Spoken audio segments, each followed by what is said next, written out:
Nagpapaulan na ang bagyong Wilma sa Eastern Samar at ilang bahagi ng Leyte. Magpapatuloy ang pag-ulan sa malaking bahagi ng Samar Island, lalo na sa silangan at hilaga nito.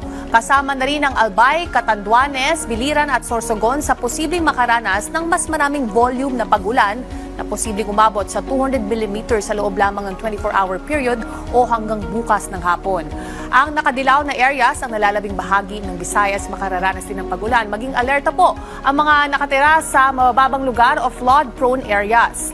Malayo pa ang Tropical Depression Wilma pero nagsimula na ang ulan lalo na ngayong weekend. Mas bibigat pa yan. Huling namataan ng bagyong Wilma sa layo na 575 km silangan ng Eastern Visayas. May taglayan ng hangin umaabot sa 45 km per hour at pabugso na 55 km per hour at mabagal yan gumagalaw sa 10 km per hour.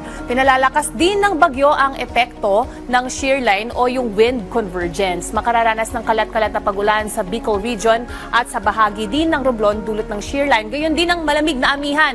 Umaabot ang epekto nito sa buong Luzon hanggang dito rin sa Mimaropa provinces. Samantala, itinaas na ang wind signal number 1 sa ilang mga lugar sa malaking bahagi ng Visayas at ilang parte ng Southern Luzon at Mindanao. Lead time po ng signal number 1 ay 36 na oras. Makararanas ng bugso ng hangin umaabot sa 61 kilometers per hour.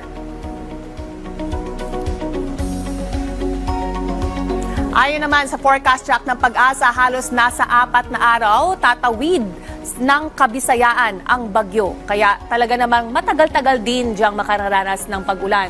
Biyernes ng gabi ay tatama o lalapit na ito sa bahagi ng Eastern Samar o sa bahagi ng Dinagat Islands. Base sa cone of probability, dadaanan nito ang Leyte, Bohol at maging dito rin sa Cebu sa araw ng Sabado. Maghapon po yan. Sa linggo naman ay lalapit ito sa Negros Island at dito rin sa Panay Island hanggang Lunes. Babaybayin nito ang Sulusi bago tumama sa Palawan Island Lunes ng hapon. At sa Martes ay lalabas na ito sa West Philippine Sea sa loob pa rin ng Philippine Area of Responsibility. Muli maghanda na po tayo sa posibleng pagbaha this weekend. Ngayon silipin natin ang weather sa ilang mga lungsod sa bansa.